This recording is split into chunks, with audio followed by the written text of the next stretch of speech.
Greetings, I am Morelle, and this is my year of adventure. I know you could be anywhere, so the fact that you are here today sharing your greatest gifts, your time and energy, it truly means the world to me. I hope you know that in this moment you are valued, you are loved, and you are appreciated just as you are. This is the last episode of this series, Gifts for My Child. I can't believe it went so quick. Just like every day goes so quick with there. If you haven't yet, jump back to the first episode, listen to that one with Adora and I, and then listen to the first one where I interview my friends. It'll give you a lot of context, a lot of the backstory of where this series was given birth from, my intentions for it. And I want to say one of the unforeseen or outcomes I didn't realize is that you listening right now, sending in your thoughts and your advice and your reflections and the conversations that have been happening from that.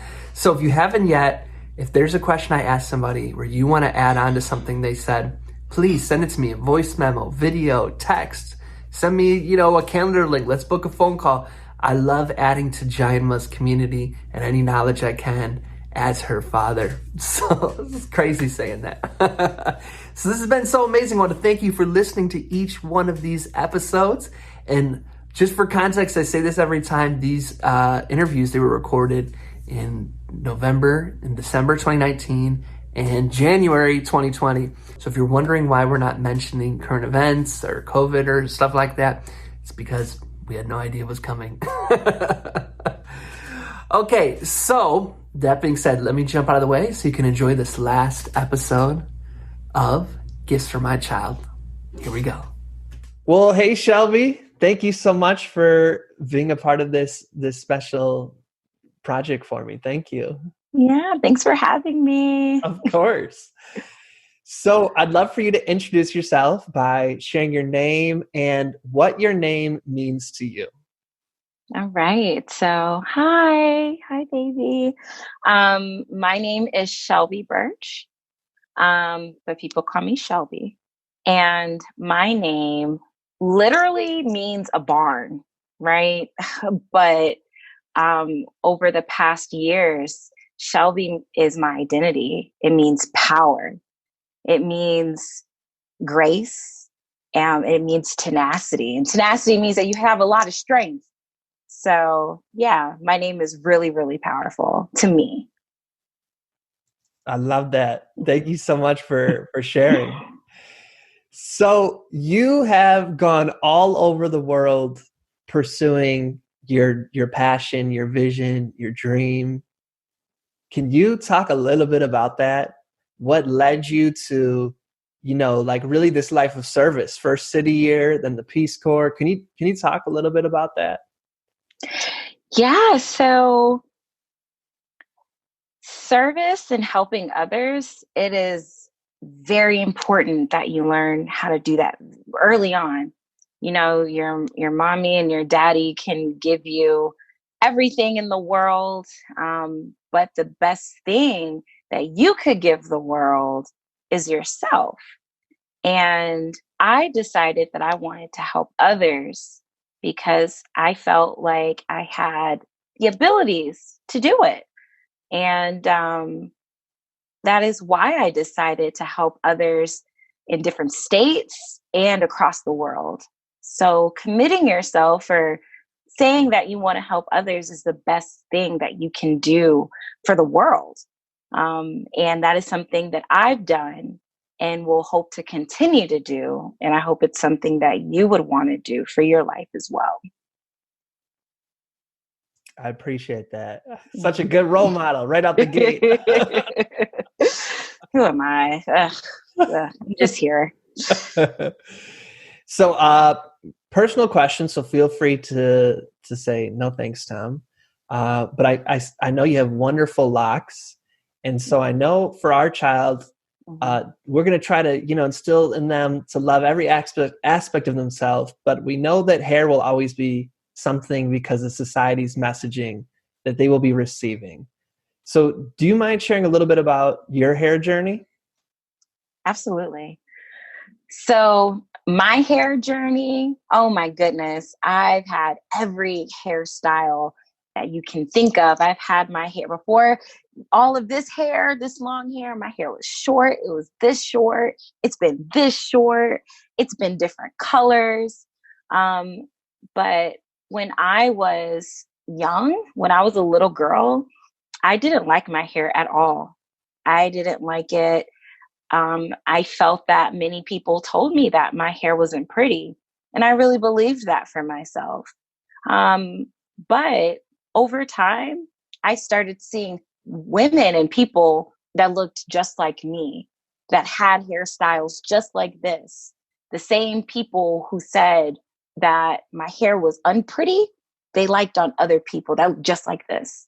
So just know that when you go through life, some people may not like your hair. You may not even like your hair sometimes, but it can be one of the most powerful things that you have. Wear your hair like a crown. Wear your hair like it is the best accessory that you have. I love my hair. I feel like it is my armor when I walk outside. So don't let anybody tell you otherwise. Embrace who you are. Embrace what is on top of your hair, whether it's curly, whether it's straight, whether it's chopped off, dyed. It's going to be awesome. I appreciate you sharing that. Thank you. Mm-hmm. So you're also a poet. Yes. Can you talk a little bit about expression, what it means to you? Anything you want to share with a young person about creativity and expressing themselves? Mm-hmm. So expression is, if I didn't have expression, I wouldn't be on this earth. In fact, I feel like I was placed on this earth to express myself. And when we say expression, we mean to talk. We mean to say what is on your mind. We mean to be creative, to think, to have really cool ideas. And that is the best thing that you can give to others, but also yourself. Some people will tell you not to express yourself. Some people will tell you to stay quiet, and you don't want to do that, because what you have in your mind is brilliant and it's worth sharing and giving to others. So the way that I express myself is through poetry. So I write, I write poems. I've written stories. I write essays, and it's a way for me to communicate to others, communicate my ideas and to help others, because what you say can impact someone else. So express yourself unapologetically and go on and be creative. You have good parents who are creative, who are awesome. So you have really great teachers. You have amazing teachers already. What was that last part about? How we're good parents? Huh? Amazing, great parents. They will teach you how to express yourself. Okay? Listen to your parents. I like that last part. That's such a good. So, on previous episodes, there are, sessions where you and I have talked, and I'll make baby listen to all my podcasts. So I'm sure they've heard that one. You and I have talked about, some serious things too, like about mental health and anxiety and self-care. What would you like baby to keep in mind as they're growing up? Maybe they're listening to this when they're 16 or when they're 12 or 24, who knows? But what would you like them to, any insights you want to share, reflections you've had? So you have one life to live, only one. There are no test lives. You don't get a second chance. Once it's over, it's over. And you don't want to live life miserable. You don't want to live life sad. You don't want to live life as if you don't want to live anymore. And when I say that there are so many joys in life, there are so many things worth being happy about and celebrating, that is what you want to focus on. But I will say that life isn't always going to be easy. Sometimes you will be met with hardships and adversity, but just know that you have a family, a community and folks just like me and your parents and other people that you will hear from who care and love you. You need to remember that you are loved already. You are loved. And whatever you need to get through life, to navigate life, you have people in your corner. Okay. So make sure that whatever you do, whatever decisions that you make, that you are choosing joy and happiness. And if things get tough, you're never alone in your journey. I appreciate that. Is there anything unprompted that just is on your heart or on your soul that you just wanna share or speak to? Yeah. Baby, we are so excited for your arrival, for you to come. You have an amazing mother and father.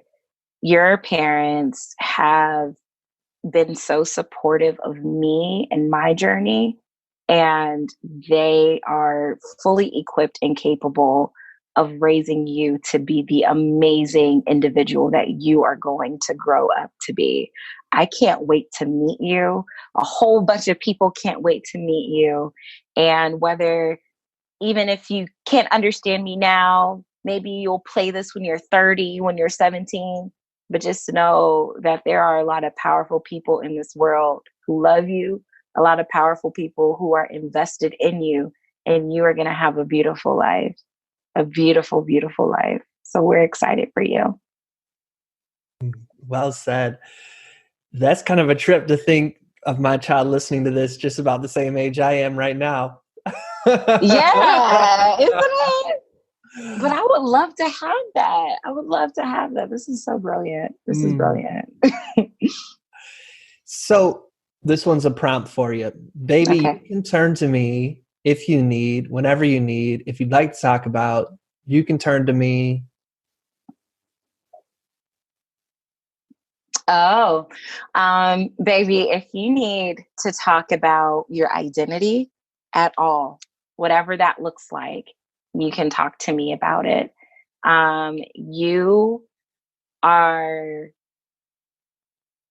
you have a safe space in me to talk about um, the hardships of life.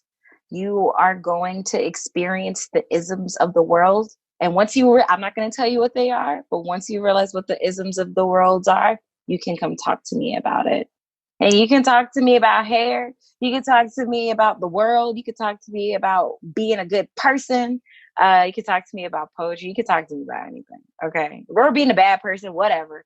I'm here for you. You can talk to me about anything, but especially once you're ready to go home, once you're ready to go to Nigeria, once you're ready to go to Africa, once you're ready to travel the world, come talk to me about it. Because I have a little travel experience under my belt. Your parents do too. And I would love to share with you all the great things that come along with traveling. I love that. Mm-hmm. Last question for you. What would you like to invite baby to do, to think about, to consider? What's your invitation?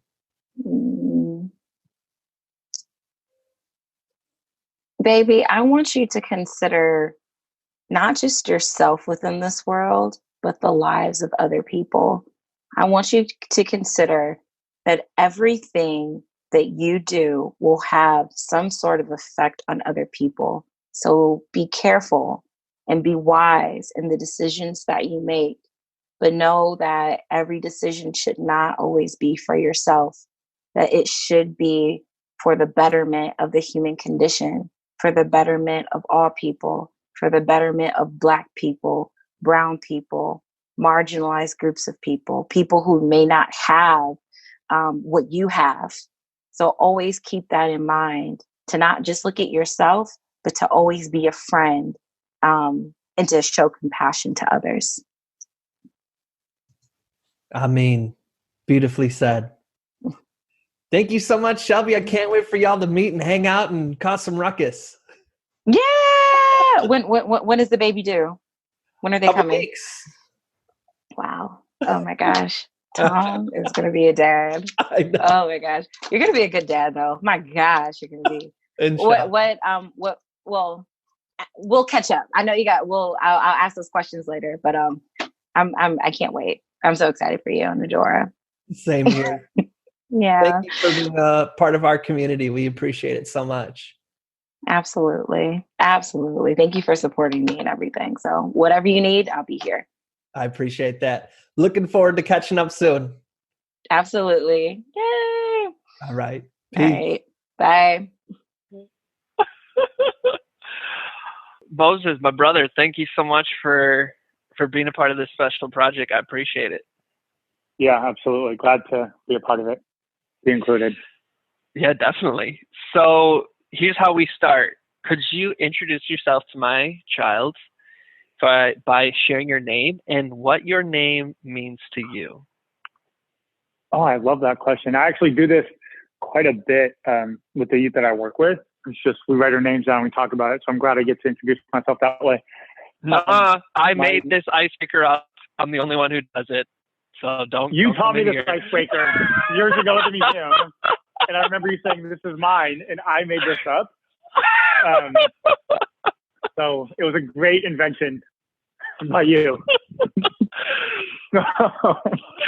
So full name you want?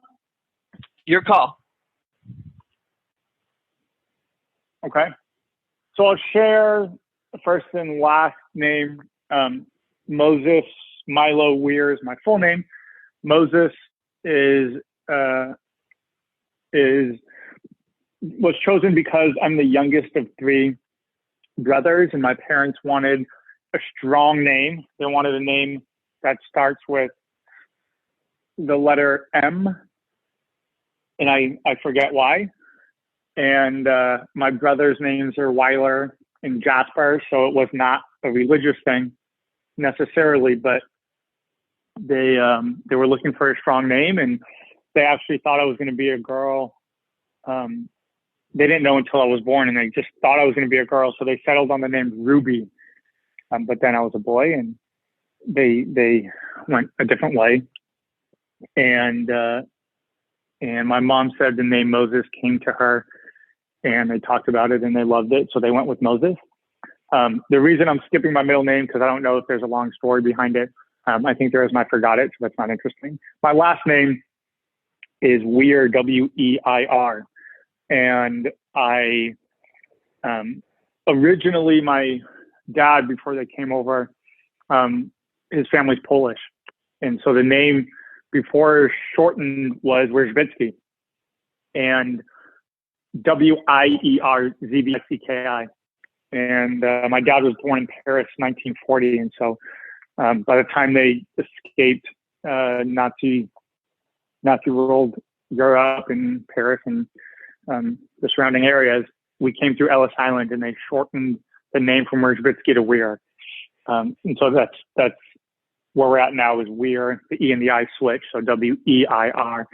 My dad still had a lot of love for the Zbicki part of it, and so his license plate actually used to be Z-B-I-C-K-I, to remember that part of the name. Well, I appreciate that. That was dope. You can tell you've done this because you got a lot of it thought out, so I appreciate that. Why don't we jump in right there? I know it's a serious way to start, and Let's do it. But some things that you and my child have in common is you're just describing your grandparents were Holocaust survivors. Yeah. Whereas my child, their grandparents on their mom's side, are survivors of the Biafran War. So similar in terms of the intergenerational impact that war and genocide can have. So how do you reflect upon that, or how do you see it playing out in your family, or just any thoughts you want to share on that? Sure. It's a really good question. So I have not seen it. It didn't have a big impact of my life that I knew for a while. And the older I get and the longer I reflect on it, thinking of stories where my grandmother, who was a survivor, At the end of her life, she had dementia, and the thing she would remember was Nazi Germany. And she would always have her purse with her, clenching it tight. She'd be very, I don't know if skeptical is the right word, considering what she's been through, right? But she's always been very aware of what's going on. For example, when she was older and would get medical attention, she wouldn't let anyone put anything in her mouth, any pills, anything, because she was just concerned, and that reminded her of being of people trying to wipe her out. So that was a big thing. I also think about not knowing a lot of my dad's family and just thinking he didn't have a big family for a while, and then realizing that's actually probably not true. And he knows now and has talked about quite a bit. A lot of his family was wiped out. And so whether he knew them or not, and so that's actually why he had a small family, from my understanding, right? Growing up, not knowing them. And so then my dad, his first memory was being in his neighbor's house and seeing the couch be lifted up and kids running in the couch to hide. And I didn't know this until a lot more recently, a couple years ago when he told me. And the reason it came up is because his stance on some political issues, his stance on Israel as a Jew, is not unusual, but it's different than mine is in a lot of ways. In the sense of he's like very against Israel and the settlements there, because his take is, how could we do to others what was done to us? That's how he sees it. So for him, that plays a big role in who he is now and what he believes. So that's how I've kind of seen it a lot. And then I'm just very, very proud of who I am and my background, history, culture, religion, because I know the fight and I've learned the strength and power that comes with being survivors in that way.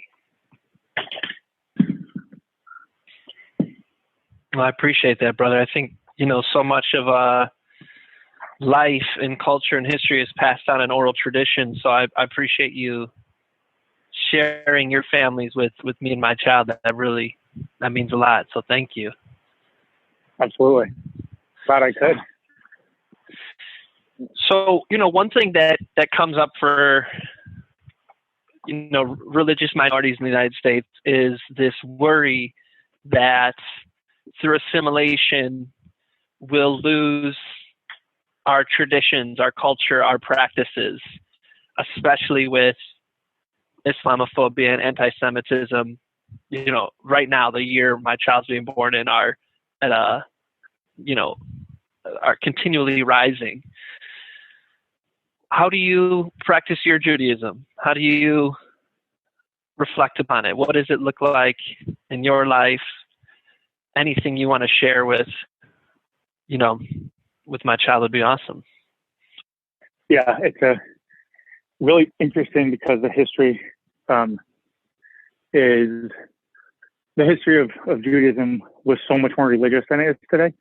So many more people would pray more often, were more connected to the religious aspect of it. Where today, the way I've seen it being played out is so much about culture, relationship, family, friends, and what that looks like. It's way more secular today than it was 100 years ago, than it was 50 years ago. Talked about my grandparents, all my grandparents, excuse me. All my grandparents knew how to daven, how to pray. And that's something that's been lost generationally. But we are so proud of who we are. By we, I mean my family, both immediate and extended in that way. And it's just this such a strong connection when I see other people that identify like me. I feel welcome in most, if not all, synagogues in the world. I've been outside the U.S. and it's still very welcoming to me as a Jew, right? And I understand that could be different for other folks that walk in, but that's always felt good. And I think that gets stronger in times of when anti-Semitism is on the rise, right? So it's been really cool to be a part of that community that has a understanding, a love, appreciation for each other. And that deepens when we're attacked. Did I answer the question? You did. Yeah. I mean, I think it's all this is really just about like the diversity of my baby's community. So it doesn't have to be answers as much as just a different introduction to thoughts and perspectives and seeing how broad the world is and how broad of support there is to draw from. So okay. So on that note, I'll also say, sorry, go on. No, you go for it. Go for it. I was going to say on that note, I'll also say that growing up in LA, it was not unusual to be Jewish, right? And in my classes, there was always a lot of Jews everywhere, and that was LA. And moving to Portland, I realized that's not the case at all. And so people are like, what? You're Jewish? What does that mean? What do you do? Who are you? You're the first Jewish person I've met, which I never heard in LA. And so being able to share it with other people, I've definitely felt more responsible. Like I should know the religion better. And, I've become the spokesperson, which is not uncommon at all by any means for anyone outside of the cultural norm in any identity or category. And so I've just seen that more. It's been an opportunity also to share more about myself, my culture, my background, and also pique curiosity in ways too, which has been kind of cool and frustrating for sure, but it's been a good experience. So, grandma, my child's grandma, my mom, social worker. So the social worker pride in the family will run strong, but it's always helpful. I think especially in the nonprofit social work field, you don't see a lot of us men choosing this profession. Right. So can you share a little bit about why you chose to be a social worker, what it looks like in your life, why you chose it? Do a real nice propaganda job, okay? Oh, stay far away. No, I will, and it is 4:58, so I want to respect and honor your time. So I'll make it relatively quick. So for me, it was a little over. Growing up in LA. I texted the person I'm going to be 5 minutes late, so take your time. I just got one more question after this, so do your thing. Okay. It was for me, growing up in LA, seeing the wide range of opportunity afforded to different people depending solely on identity, and me falling at that, like the highest amount of opportunity because of who I am by no choice or anything, right? So just seeing how messed up that was and thinking, what can I do? Is there any way to give back in who I am and use my voice, my privilege in a way that can benefit other folks and be in community with other folks and just listen and be, and the power of that, and the power of seeing people that don't look like me welcome me and trust me into their community and with their lives and words and stories has been beautiful and so powerful for me as someone that had that, as someone that had that opportunity to realize how much privilege I have, and to know that none of that gets you the real relationship and connection you have with people, which social work can offer.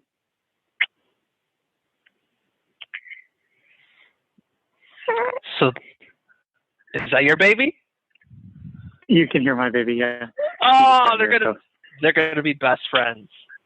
I hope so. Do you want to introduce them? My baby girl? Yeah. To my child? Like right now? Yeah. Lily, say hi. Say hi. Yeah. She's saying hi. You just can't see it. And what's your daughter's name? Lily. Well, Liliana. Her name is great. Her name is Liliana after Opal, which is Chacha's mom. After her name is Lillian. So we named her after her, Liliana. And her middle name is Livia, which means lioness in Hebrew, because it was important to me to have a Jewish name and my last name. oh, that's awesome. Well, here's my last question. I got two last questions. So these are quick ones for you. Okay. To fill in the blank. So you can turn to me whenever you need to talk about, whenever you need to come to someone for, whenever you'd like. What's your fill in the blank for that? Someone to listen that's not mom and dad, because mom and dad are pretty good listeners also. Sometimes you need someone out of the family. I love that. And last question, what's your invitation to my baby? What do you want to invite them to do, to be, to think about, to consider? What's your invitation? To Portland. No, also to Portland and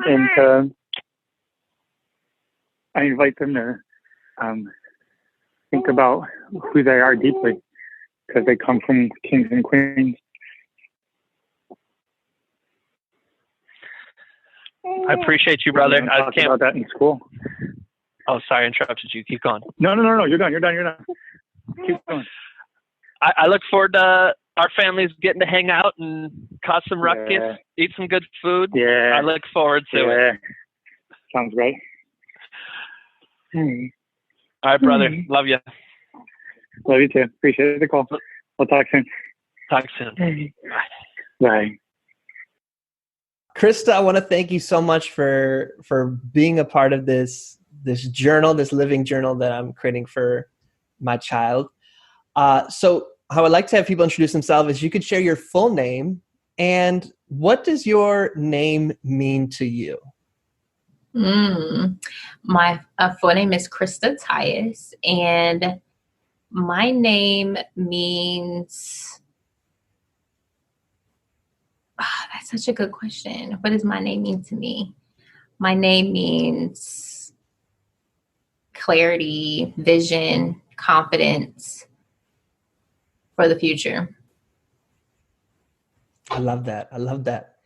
So, and this, I'm addressing my child. I'm not calling you child. So child of mine listening right now, one of the reasons I wanted to introduce you to Krista is Krista has had such an amazing journey. I'm already going to be making you listen on my podcast. So we'll play that podcast later, but she's a very successful entrepreneur, but she's really gone through a very inspiring journey. So I'm so happy to introduce you to Krista. Krista, what advice would you like to share with a child being born in 2020? It's a beautiful time. What a wonderful time to come into this world. Like, it's going to be such an adventure, and so much more advanced, like just with technology and people's mindsets, like I really feel like the time that your child is going to be born is just, life is going to be a lot different when they get, like, they'll probably, like, we'll be mining Mars in the next 10 years. They'll try to colonize Mars. Like, they'll probably be a part of that, that cohort to do that. So it's such an exciting time, and it's such a wonderful time to be alive. So from some of the clues you dropped, I think you and I are about the same age. So we grew up, what'd you say? I'm 31. Okay, I'm 32. So yeah, we're the same age. So we grew up in that time of both not having technology and now having technology, whereas my baby's going to have technology from the gate. What advice do you have, or, reminder of, how to use technology without it becoming something that takes over your life? Yeah, for sure. Like, if you can, have balance. I don't know if that's possible. I'm sure your dad is going to help you out with that, but there's so much of the world to experience. And even now, I notice my kids get lost in like YouTube and games and Minecraft. And it's like, go outside, go play, go have fun. So now it's like intentionally when we move into our new house, just having those toys outside, like a trampoline, and just making sure that you guys set weekly dates to be outside and to talk to people in real life and just, have that genuine connection and absolutely no phone, no tablet, no device time at dinner time. Like it's just family connection during dinner. I like that. So we had talked a little bit about before we started that my child will be however they want to phrase it as they go out their life, but multiracial or multi-heritage. What advice do you have, or what is the beauty that you want to share with them to remind them if, society ever tries to take that beauty away? What would you like to share with them about that? Yeah, your child has the best of both worlds. Like your child is special. Congratulations for being multiracial. Like that is such a beautiful experience because you have a multi-dimensional view on life, especially coming from your father, as well as your mother. So I will also say from my friends who do have biracial parents, they don't know what to identify, right? They're like, if I say I'm Black, then that means I'm shunning my father who's white. Or if I say I'm white, I'm shunning my mother who's Black. So that is a big confusion for a lot of, at least my biracial friends. And just I know your parents are going to be so loving, and just to let you know that whatever you identify with is special, and you're cherished, you're honored, and you're in such a, your father's going to be the minority by the time you get grown, because most people are going to be, have some sort of biracial background in the next 30, 40 plus years. So you're just ahead of the curve. You're ahead of the game. I love that. And then my last question is around, adversity, those moments where, that's a part of our journey going up and down. But when you're at those downs, what would you like, them to remember? Oh yeah, that is only temporary. It's only temporary, and to always stay positive. Always, you never know what people are going through. So if someone is giving you a hard time, try to just change the story that you tell yourself. So if someone's being mean to you, it's not about you; it's about them. So just bless them on their way. And that's kind of how I've done it, to just change the story on how I see and view people. To be like, oh, they're just having a bad day, or maybe they just went through something tumultuous. So you have complete and total control over your happiness, and to own that and stay the course and stay strong and stay positive. I appreciate that. And lastly, what is your invitation? What would you like to invite them to consider, to think about? What's your invitation? My invitation would be to leverage your unique vantage point and to talk to all types of people and to learn all types of cultures, and, maybe even learn different languages if you can. Like I would love for my children if they could be multilingual or bilingual, but try to, just experience all types of people and love all types of people and talk to all types of people. And that's going to give you a wide range of experiences to draw upon. And you're going to be able to maneuver in a way that most people can't, because they aren't multifaceted like you would be. Well, thank you so much. I appreciate it. And I look forward to one day y'all getting to meet each other. Right. That's like my little niece or nephew now. Like, yep. I got to buy them Christmas gifts every year. I think Krista's going to send a video blog every year now. That's my hope, to start helping them have an awesome network right from the gate. Yeah, that's great. Wally, I just want to thank you so much for agreeing to be a part of this. You're someone who really, really means a lot to me, and what you do for the world and for the community, you're definitely a role model. So I really wanted you to be a part of my child's life. So thank you. Well, thank you for the invitation, and also congratulations to you and your lovely wife. And as a parent myself, and as an individual that works with young people, I know how really important it is to scrutinize the people that you allow to speak into your child's life. So this is something that I definitely don't take for granted, and I'm honored by it. So thank you, and congratulations to both of you. Thank you. I appreciate that. So why don't we start off why don't you introduce yourself to baby? And the way we're going to do this, you can share your name, and I want you to share, what does your name mean to you? Sure. So my name is Walter Wally B. Jennings. And it's interesting that you asked what my name means, because I actually wrote a whole poem about it. Because the individuals that I'm named after are my grandfather, who I didn't get a chance to physically meet until about 3 years before he died, and one of my uncles. And so my name means, to me, rebirth. It means owning your identity and taking control of the narrative of your life is what my name means to me. Well, I know I'm putting you on the spot, but yeah, I've seen you wear the shirt. Should I ask you to do a poem? You don't have to. Just you set it up. Sure. Yeah, I can do it. I think baby would enjoy it. Okay, let's do it. Sure. So my artist name is Wally B, but my given birth name is Walter Oscar Charles Jennings. Walter means ruler of the army. Oscar means God's spear. Charles means manly. Cohesively translated, I am a manly soldier in the army of God, a powerful weapon in his hands, respected by many. I am named after my grandfather, Walter, who abandoned my mother and aunt when they were children, even after my grandmother died, rescuing them from a house fire, and my uncle, Oscar Charles, who was known to keep a gallon of liquor in the trunk of his car. Cohesively translated, being able to find the real me is a cause for celebration. I have never liked my name, ever. I always thought I was more of a Michael, Antonio, or Xavier, but I know that my name is a broken olive branch extended to my mother's father, a tribute to an uncle who found redemption in moments of sobriety. But there are times when it seems like the only person that understands me is the man at the bottom of a fifth of Hennessy. Moments when abandonment and recklessness feel natural and familiar. Seasons when the pressure of serving in the army of the Lord is enough to make me want to fall on my own spear. What's in a name? Hearing your calling every time the teacher calls roll.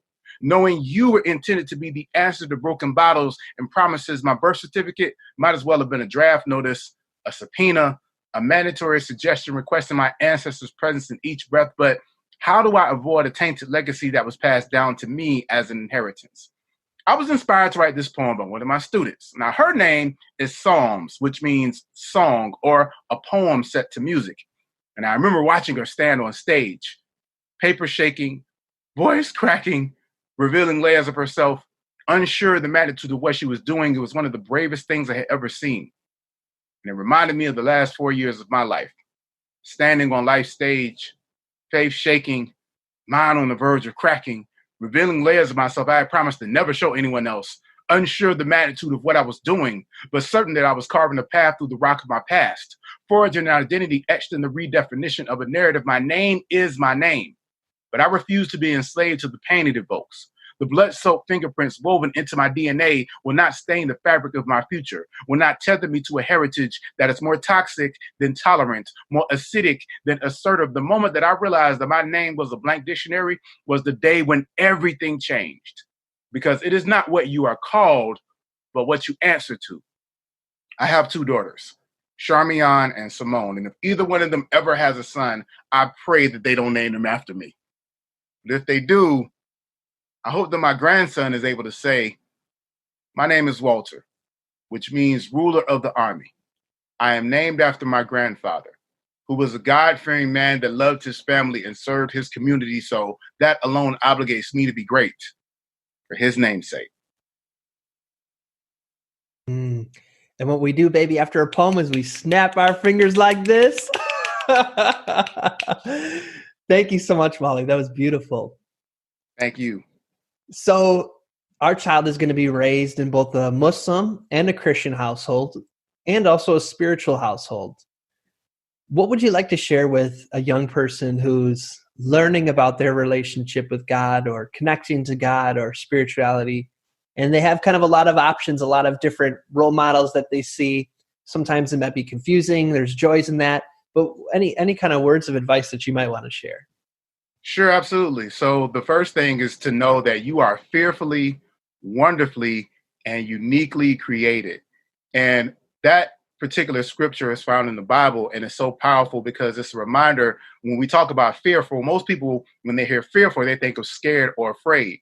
But in this context, that's not what fearful means.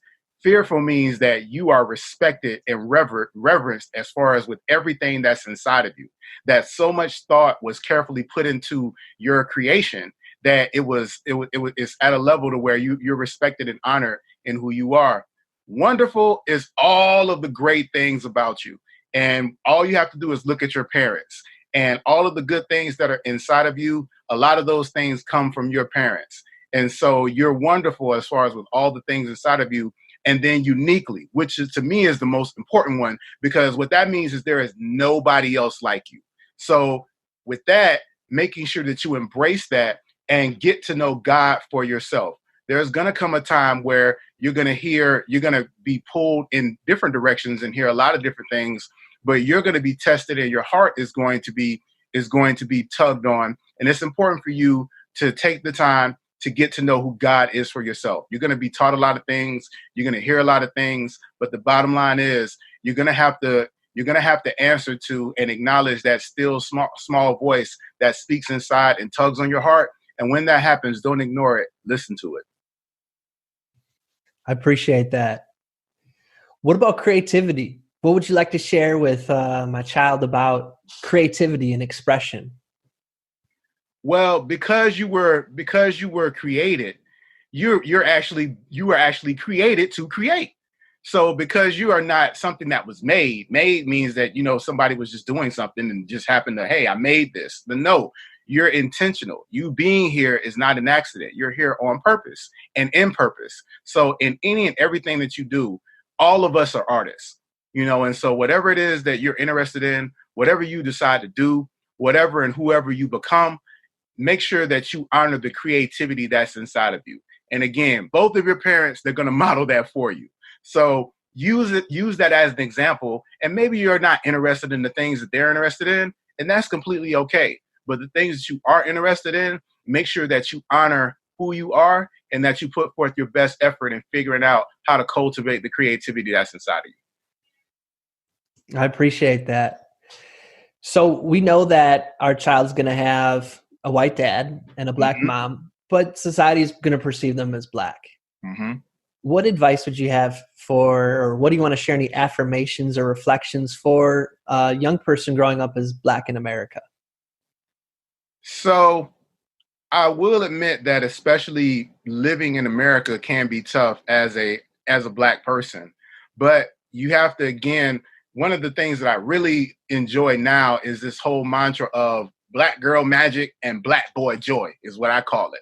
And it's learning to find the things that you love about life, the things that you're passionate about, the things that get you really going and get you excited, to allow those things to serve as your source of inspiration and joy in the world, because those are things that cannot be taken away from you. And depending on your spiritual foundation and allowing those things rather than a lot of things that you may see on TV or things that you see around you, but knowing that your joy comes from a deeper place. Your joy comes from the foundation of knowing who you are.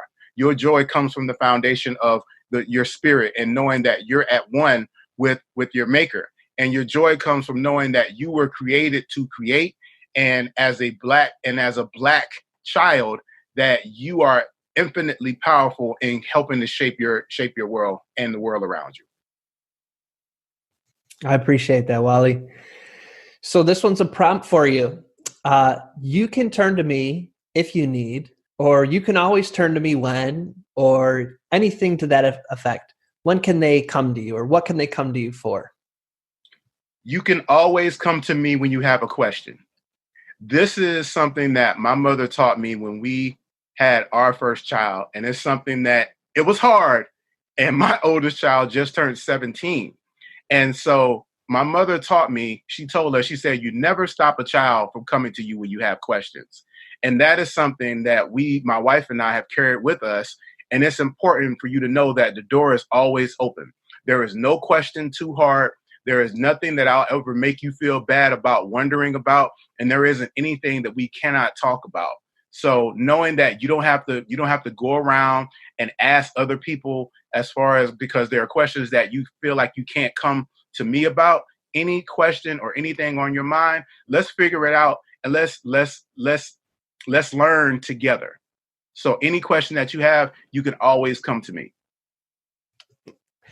And 2 last questions. Is there any general advice or reflections or anything you want to share with a child being born in 2020, taking into consideration everything that's going on right now? Well, just to be open and honest with your child, allowing, again, that door to be open to where with conversations, things that maybe during our time were off limits as children, for us to not engage in those conversations with our parents. Unfortunately, we don't live in a world like that anymore. Not where you have the internet and so many ways that children can be informed both positively and negatively.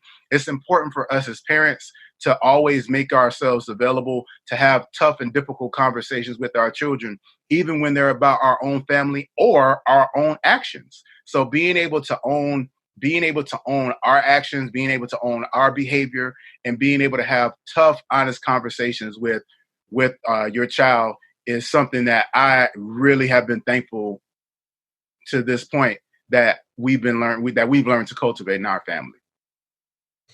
I do appreciate that. And just to clarify, I mean, any advice you have for my child being born in 2020? Oh, wow. Yeah. So for you, little one, just know that you are here. Know that it's important for you to be a lifelong learner. It's important for you to be a lifelong learner. You're going to go to school, and because of your parents are going to make you go to school. And by go to school, I mean learn and be educated.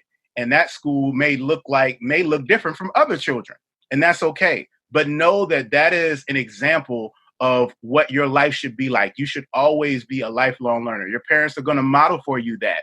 And just so you know, your parents may end up taking some classes that are going to embarrass you as you get older, but they're modeling for you the idea that you're never going to get to a place where you're not learning. You're never going to get to a place in life where you know it all. So make a habit and know that you are here to be a lifelong learner. Amen. I love that. Last question. What's your invitation that you want to extend to my child? Invitation you want to extend them to do, to consider, to be? What is your invitation? I want to invite you to embrace your uniqueness. I want to invite you into this world knowing that you hold and possess something that nobody else has. I want to invite you to embrace that and to know that you have solutions to problems that the world can't solve, and they have been waiting on you. So I want to invite you into this community, into this world. I want to invite you obviously into the family of art, regardless of what that looks like. Maybe you like dancing, maybe you like poetry, maybe you like singing. Whatever it is, allow creativity and allow your spirit to remain an important part of your foundation as you go forward. And I welcome you to the world. We're glad you're here. Amen. Hallelujah. Alhamdulillah. Thank you, Wally. This was awesome. Thank you, Tom Morelle, again for the opportunity, and congratulations to you guys as well. Thank you so much. I appreciate it. Bless you. Peace. Jessica, I want to thank you so much for being a part of this. It really means the world to me that you're here. So thank you. My pleasure. Thank you for the invitation. So if we could start, if you could introduce yourself to baby by sharing your name and what your name means to you, or a story about your name, or anything that comes up for you around your name. Hello, baby. My name is Jessica, and I can never retain what my name actually means. So I decided that what I would like my name to mean is friend. And so The funny story around my name is when I was growing up, it was spelled Yesica. But in my birth certificate is spelled Jessica. So for the first 13 plus years of my life, I spelled my name Jessica, which in Spanish sounds fine, but when folks try to read it in English, it's like Jessica, which is how I realized that I had a different way of spelling my name. So that's a different story about how my name came about for me. That's awesome. Right. All the icebreakers we've done together, I don't think I knew that. Look at that. Yep. Did you ever see me write Jessica, Yesica on everything? I think I've seen it, but I don't think I connected it. You know, I'm not a details person. Yeah, well, that's where it came from. So there's a lot of reasons why I wanted you to be a part of this. One, I think it's helpful for a baby to meet people who have really shaped who I am. And for baby to just meet people who are amazing people to have as part of their community. One of the things I wanted to start off with is you have maybe it's changed, but since when I was able to be in your space, there was a life model or a goal in life that you lived by. I was wondering if you could share that and what it means to you. Yes, I still have a personal life motto, mantra, which is love without fear. And what it means to me is an invitation to walk in life, remembering the things that I want to honor, which are the things that are, for me, connected to love. In my personal faith practice and belief, love is something that's greater than myself. Love is God.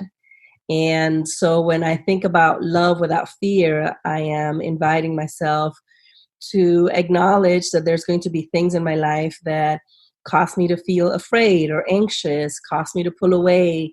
And it's not saying that I want to eliminate those things from my life or that I want to ignore them. But I am inviting myself and those in my space to seek love first, to seek that which is greater than ourselves, that produces something good and pure and wholesome, and not make fear the driver in our path, in our journey.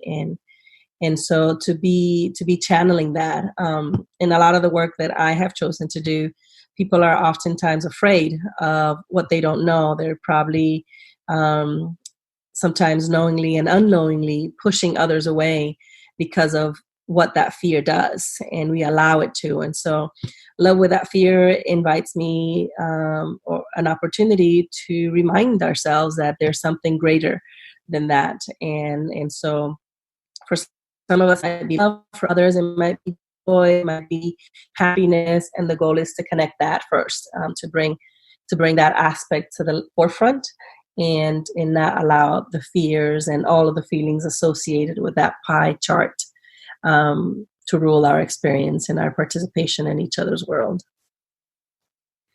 And you had mentioned the work that you do. What is it that the calling that you serve?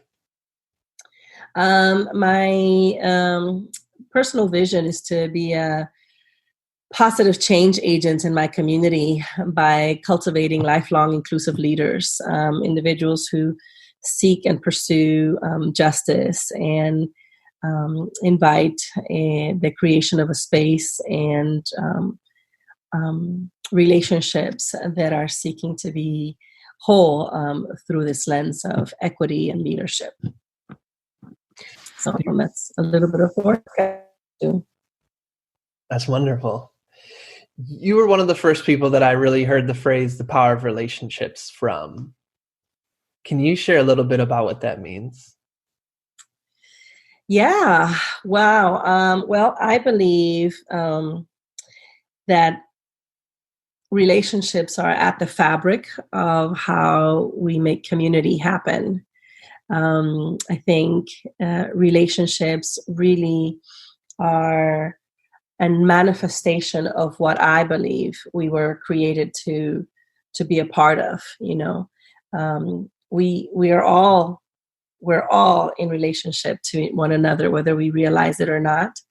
I believe in the sense of interdependence that we have. And so that connectivity, that fabric that weaves into our shared narratives, and even the components of our narratives that are sometimes and should be distinct and unique to ourselves, are birthed in the energy and the wisdom that comes from our ability to relate to one another.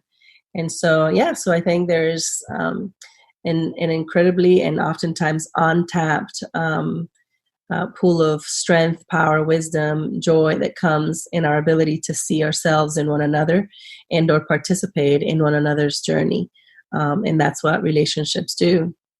Again, from my own personal faith, belief, and practice, I think that's one of the ways in which we manifest that which is greater than ourselves. That's how we get to experience all the gamut of emotions, along with the knowledge that enters our world, comes in the context of relationships for me. And you had mentioned earlier inclusive leaders. Mm-hmm. I know this will be something that will change as baby gets older. But what does inclusive leadership look like, or any advice or thoughts that you want to share on that? Well, baby, I have no doubt that you are going to be someone that is going to be surrounded by a space of inclusion and the power of creating and being among people who are open to the invitation of all that is pure, that is good.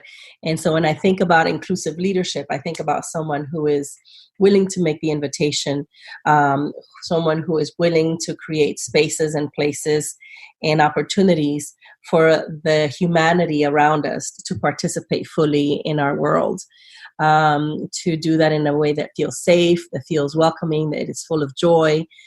So to be an inclusive person that is influencing others to make that happen requires a sense of vulnerability in us. And from the little I know of your parents, I know that you will get some modeling in that, in ways that they're perfecting that on a regular basis. So I look forward to meeting you in the future and seeing the different ways in which you get to manifest what inclusion looks like in your realm of influence and possibilities. So that's, for me, inclusion is openness to humanity and an invitation to participate in each other's stories.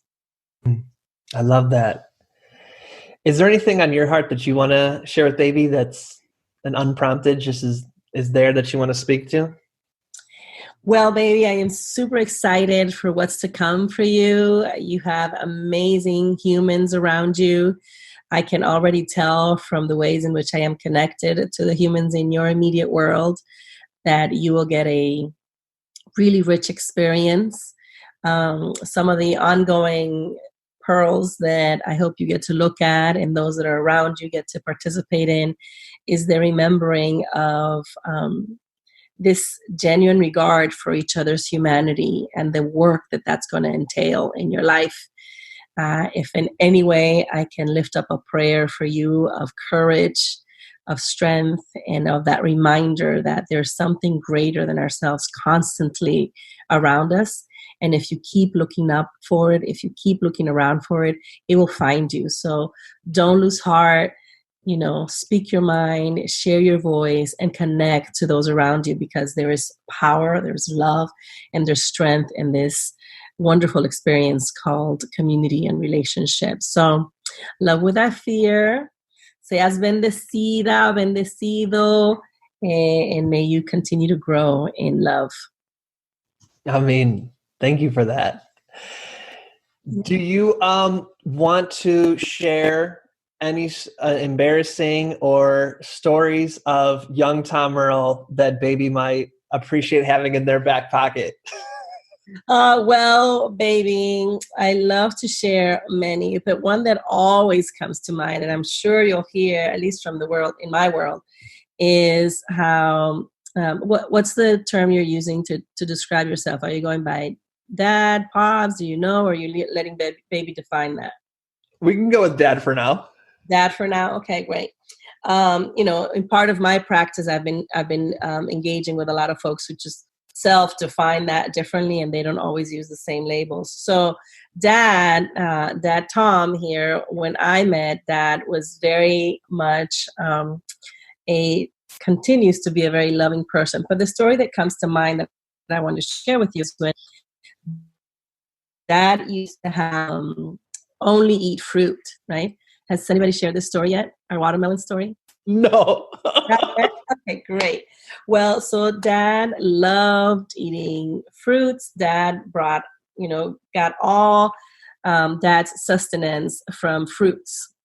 And so when Dad was working with me, it was very common. Which pronouns do you use, Tom? He and him. Okay. So he used to very much have bananas everywhere, watermelons everywhere. And one of the first experience where I had to bring your dad to a large space, he came in with large cases of bananas. And everybody around me was like, what is happening? Well, this was one of my first introductions to how to, be a part of your dad's world. Then fast forward, your dad was doing incredible work in the community. People were just really excited and engaged. But this fruit thing was very fascinating for people around us. And then your dad was working in a for-profit space with us. So he oftentimes walked around barefooted, which is a very non-traditional thing to do in the spaces we were working. And he was walking around with cases of bananas and watermelons. Well, he was in a specific meeting at a specific point in time in our lives, and he was sitting with a large watermelon baby in what maybe now doesn't make a lot of sense, but in a very formal corporate setting without shoes, eating his watermelon. And the president and vice president of this company walked around this glass meeting where your dad was meeting with a group of youth and making some wonderful work with them happen.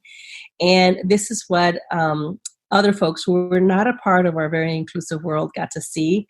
And I had some calls to answer on how your dad was walking around barefooted, eating watermelon in a professional conference space. And then your dad looked a little different back then as well. He had long dreadlocks, and he just looked very non-atypical for what people were expecting. So your dad offered great opportunities for people to step out of their normative selves and engage folks beyond what they look like. So it was very, very exciting to be a part of that.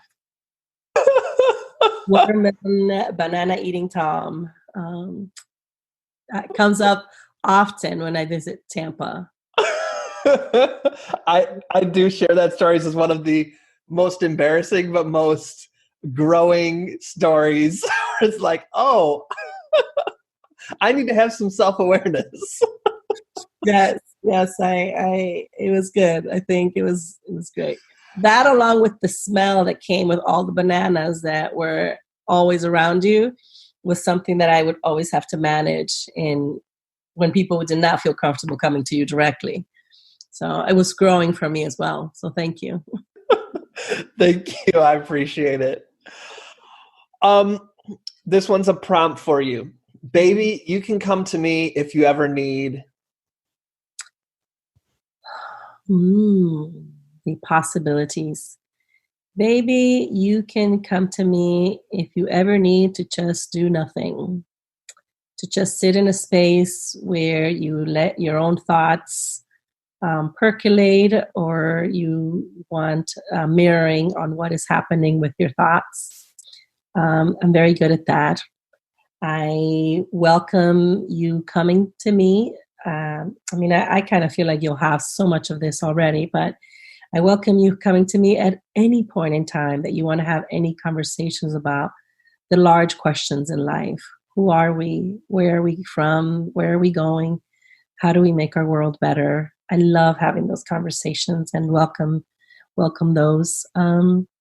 Maybe you can come to speak or to hang with me anytime you want to escape your parents. Because, being a parent myself, I know my kids don't want to be around me all the time. So feel free to come to me anytime you want to safely escape your parental world and engage in a fun adventure. You can also always come to me if you want to practice your Spanish. If you want to continue to learn a different language, feel free to come and join me. And so many more things that I could go on for. I would say you can come to me for any crazy idea that you would love a fun, faraway tia to give you a mirror on how that idea can come about. So those are a couple of things that you can come to me. And of course, always to have fun and eat good food. I love that. Very last question. What is your invitation to baby? What would you like to invite baby to do, to consider, to think about, to evolve into, to practice? What is your invitation?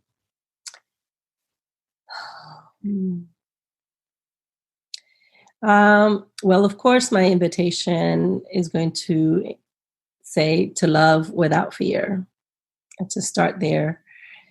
Secondly, my invitation to you is to courageously step into becoming yourself, to courageously step into the discomfort of being part of a community that sometimes gets you and sometimes doesn't get you. I want to invite you to persist in that, to show your authentic light, to know that through all of who you are and are becoming, there's a wonder that so many have yet to know if you continue to courageously step into that. So I invite you to do that, to love the prospect of that, the hope of that, and the faith in that more than the fear and the anxiety and the things that society and the world might throw your way. Thank you so much, Jessica. I'm so glad you're a part of my community and my baby's world as well. Thank you so much, Tom, for the invitation and welcoming me into your family and your space. My pleasure. This to baby and yourself and your family. I will. Thank you. All righty. Hugs. Thank you so much for listening to this week's episode. It means the world to me. I want to thank my guests from the bottom of my heart for being a part of this episode, for offering their gifts to my daughter, to Jayanma, for being open and vulnerable and honest and so gracious with their time and their wisdom. I said it to you on the call when I was interviewing, but I want to say now, thank you from my heart so much. I hope you will stay tuned for next week's episode, where you are going to hear from 4 of my friends that I interviewed, and we sit down and I ask them different questions, some the same that you've heard this week. You're going to hear new perspectives, and then some new fresh perspectives that I asked people. Any feedback you have, anything you'd like to add on, any advice you'd like to share with Jayanma or me as a parent, tom@tomearl.com. That'd be so much appreciated. If you want to support the show, I invite you to become a member of the Celebration Academy. You can learn more by going to tomearl.com/courses. You can become a member for as little as $10 a month. You can support the show and get access to a ton of courses and professional development, leadership development, business development resources at your fingertips. All right, my friends, I look forward to you joining us next week. Thank you. Peace and blessings. One more thing. I'd love to continue the conversation. Feel free to join me at tomearl.com/join. Subscribe below, or let's connect on social media. Tom Earl Artist. Thanks again for watching.